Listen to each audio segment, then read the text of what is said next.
Tahlilan adalah suatu tradisi doa bersama yang umumnya dilaksanakan oleh sebagian umat Islam di Indonesia, khususnya dari kalangan Nahdlatul Ulama atau yang kita kenal dengan NU pada hari pertama, ketiga, ketujuh, ke-40, ke-100, dan seterusnya setelah seseorang meninggal dunia. Acara ini biasanya diisi dengan kalimat La ilaha illallah, surat Yasin, dan doa-doa untuk mayit, serta sering sekali disertai dengan hidangan makanan. Namun dalam pandangan Muhammadiyah, tahlilan sebagai bentuk ritual rutin setelah kematian memiliki penilaian tersendiri berdasarkan dalil dari syariat Islam yang bersumber dari Al-Quran dan As-Sunnah yang sahihah. Teman-teman, di dalam pembahasan kali ini kita akan mengupas lebih mendalam bagaimana pandangan Muhammadiyah berkenaan tahlilan. Simak video ini hingga selesai agar kita menemukan fakta yang sebenarnya.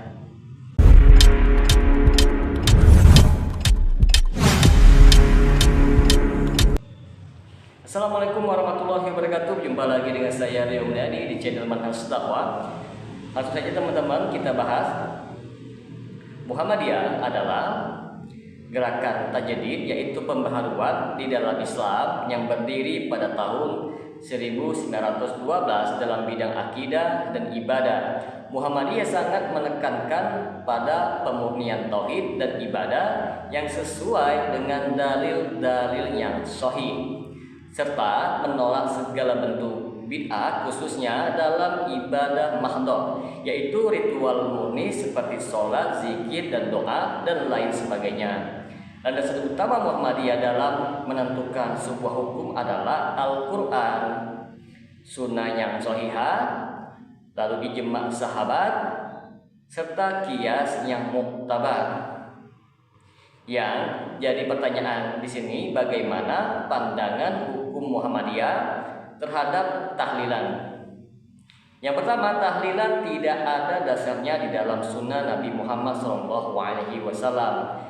Muhammadiyah menilai bahwa ritual tahlilan secara berjamaah pada hari-hari tertentu setelah kematian seperti ketiga, ketujuh, ke-40, dan 100 hari tidak memiliki dasar yang sah dari Nabi Muhammad SAW maupun para sahabatnya. Apa yang tidak diperintahkan Nabi SAW dalam masalah ibadah maka tidak boleh dijadikan ibadah walaupun niatnya baik, sebagaimana yang disebutkan oleh Majelis Tarjih dan Tajdid PP Muhammadiyah. Tahlilan dengan bentuk yang terstruktur, berulang, dan dijadikan rutinitas adalah bentuk bid'ah di dalam ibadah. Apakah mendoakan orang meninggal sampai? Ya, mendoakan orang meninggal sampai. Apakah nyunzaru Bapak Ibu yang boleh sodakoh sampai? Ya, sodakoh sampai. Apakah ziarah dituntunkan? Ya, ziarah dituntunkan. Tetapi tidak menggunakan format tertentu, menganggap hari-hari tertentu lebih utama. Maka tidak ada tuntunan 3 hari, 7 hari, 40 hari, dan seterusnya. Nah, sebab sedekah ditentukan macam ini, itu dampaknya banyak. Ragu duit ngutang. Yang kedua, teman-teman, mengirimkan pahala bacaan Al-Quran dan doa kepada mayit. Muhammadiyah membolehkan untuk berdoa kepada orang yang sudah wafat, tetapi tidak ada dalil yang sahih yang menyatakan bahwa bacaan Al-Quran seperti Yasin bisa sampai pahalanya kepada mayit. Yang disyariatkan hanyalah doa, bukan membacakan Al-Quran untuk mayit. Kita dapat merujuk ke himpunan putusan Tarjih Muhammadiyah. Jadi dalam pandangan Muhammadiyah, berdoa untuk orang yang telah meninggal itu boleh dan dianjurkan. Tetapi mengirimkan bacaan tertentu secara kolektif dalam acara tertentu seperti tahlilan tidak ada tuntunannya dari Rasulullah SAW. Some people they gather together to when somebody dies, they gather together and read Quran for the Answer the question. What sister is talking about Quran Khani, that there are some Muslims who after a person dies, they gather together and they read the Quran, thinking that it will be good for the person who's dead. Sister, there is no Quranic verse or there is no hadith of the Prophet which wherever, anywhere it's mentioned that you should do this. If a person is alive, when he's alive, you should read the Quran. Now imagine a person dies and then you read the Quran for him. There is no evidence in the Quran or the Hadith. This is a bid'ah system. It is an innovation. That is not what the Prophet has ever asked. So those people that do that is wrong. Yes, if you want to read the Quran, you can read anytime. It is good. Read with understanding so that you get the guidance and you implement on the guidance of Allah subhanahu wa ta'ala. Yang ketiga teman-teman, praktek tahlilan menyerupai tradisi Hindu Jawa. Muhammadiyah juga memandang bahwa ritual tahlilan merupakan akulturasi budaya lokal seperti Hindu atau animisme yang kemudian dibungkus dengan namanya Islam. Hal ini teman-teman mengakibatkan tercampurnya antara ibadah dengan budaya, mengaburkan batas antara ajaran Islam yang murni dengan tradisi warisan leluhur. Kiai Haji Ahmad Dahlan sebagai pendiri Muhammadiyah menjelaskan bahwa tahlilan itu lebih dekat kepada warisan Hindu Jawa daripada sunnah Nabi Shallallahu Alaihi Wasallam. Yang keempat teman-teman, pemborosan dan potensi membebani keluarga. Tahlilan biasanya disertai dengan hidangan makanan kepada para tamu. Muhammadiyah menolak hal ini karena itu bertentangan dengan sunnah Nabi yang justru menyuruh tetangga yang memberikan makanan kepada keluarga mayit. Bukan sebaliknya. Dari Abdullah bin Ja'far ketika sampai berita kematian Ja'far, Nabi Shallallahu Alaihi Wasallam bersabda, buatkan makanan untuk keluarga Ja'far karena mereka sedang ditimpa musibah. Hadis riwayat Imam Abu Daud nomor hadis 3132 dengan status hadis yang hasan. Dalam tahlilan justru keluarga yang sedang berduka disuruh menjamu tamu dan ini dianggap sebagai membebani dan menyalahi sunnah. Mengenai bab masalah hukum mengadakan acara 3 hari, 7 hari, terus 40 hari, 100 hari, dan seterusnya. Maka tidak ada tuntunan 3 hari, 7 hari, 40 hari, dan seterusnya. Nah, sebab sedekah ditentukan macam ini, itu dampaknya banyak. Rada duit ngutang, gitu. Nah, sedekah itu kalau duit, kalau pas mampu, nek pas selo. Tetapi nyun sewu karena ditentukan semacam ini, akhirnya, mungkin tidak ada orang yang bikin acara gitu ngutang. Banyak.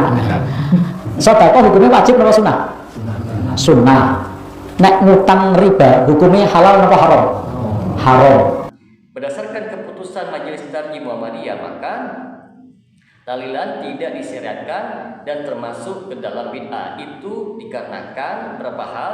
Yang pertama, tidak ada dalil dari Nabi dan para sahabat. Tidak termasuk amal yang disunahkan untuk mayit. Lalu yang kedua, mengandung unsur pemborosan dan terkadang riya, menyelisihi tata cara Islam dalam merespon kematian. Adapun amalan sunnah yang dianjurkan saat ada kematian, menurut Muhammadiyah itu segera mengurus jenazah sesuai dengan tuntunan syar'i, mendoakan mayit secara pribadi atau di dalam sholat jenazah, menunjukkan belasungkawa, memberikan makanan kepada keluarga mayit, sedekah atas nama mayit jika diniatkan dari hartanya sendiri, mengurus wasiat dan hutang-hutang mayit. Teman-teman, di sini kita akan bawakan tanggapan dari Muhammadiyah terhadap klaim ini kan tradisi yang baik. Beberapa orang membela tahlilan dengan alasan bahwa ini suatu bentuk silaturahmi. Ini hanya tradisi, bukan ibadah yang murni. Niatnya kan baik, mendoakan orang, apalagi orang yang tua. Maka Muhammadiyah menjawab berdasarkan kaidah al-ibadah tauqifiyah. Segala ibadah harus berdasar dalil. Niat baik saja tidak cukup untuk menjadikan sesuatu sebagai ibadah. Semua ibadah harus ada contoh dari Rasulullah Sallallahu Alaihi Wasallam. Kalau tidak ada, maka tidak boleh dijadikan sebagai ibadah walaupun niatnya itu murni, ikhlas atau sebagaimananya. Maka dapat kita simpulkan di sini teman-teman sekalian, Muhammadiyah dengan tegas menolak ritual tahlilan sebagai bagian dari ajaran Islam dan menganggapnya sebagai bentuk bid'ah yang tidak dicontohkan oleh Nabi. Umat Islam diajak untuk kembali kepada ajaran yang Islam yang murni, yaitu berdoa untuk mayit secara pribadi, bersedekah ataupun membantu keluarga yang ditinggalkan. Semua itu teman-teman adalah bentuk amal yang disyariatkan. Intinya di fatwa tarjih itu bahwa mendoakan orang yang meninggal dunia itu tanggung jawab keluarga. Waktunya tidak mengikat, caranya tidak mengikat. Adapun format seperti yang kita kenal itu tidak ada tuntunannya. Itu kalau di tarjih Muhammadiyah seperti itu. Semoga dengan sedikit penjelasan ini dapat memberikan manfaat bagi teman-teman sekalian, dan apabila channel ini dapat memberikan manfaat bagi teman-teman sekalian, silakan subscribe dan share. Semoga bermanfaat. Assalamualaikum warahmatullahi wabarakatuh.